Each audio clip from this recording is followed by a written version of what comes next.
Hello viewers, welcome to Gita LLB new update. Gita LLB ধারাবাহিকের নতুন পর্বে দেখা যায় যে গীতা এখন স্মৃতিশক্তি হারিয়ে প্রিয়াঙ্কদাদের বাসায় রয়েছে, কিন্তু এই কথা কেউ জানে না।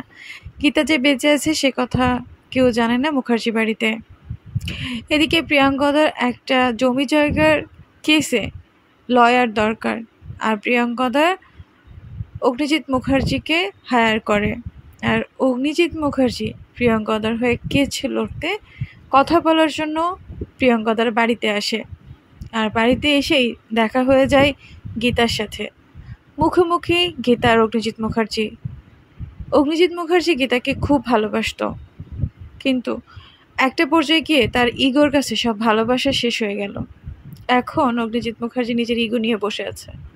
সে গীতাকে দেখার পরে অচেনা ভাব করলো, কিন্তু অগ্নিজিৎ মুখার্জিরও মনে সন্দেহ হলো। সে তাকে অচেনা ভাব করলেও গীতা যে তাকে চিনতে পারেনি আর একেবারে অচেনা সেটা সে বুঝতে পেরেছে। তাই সব ঘটনা জেনে নিল প্রিয়ঙ্কদার কাছ থেকে। তো বন্ধুরা, কেমন লাগলো আজকের পর্ব? অবশ্যই লাইক করে কমেন্ট করে জানিয়ে দাও তোমাদের মতামত। ধন্যবাদ।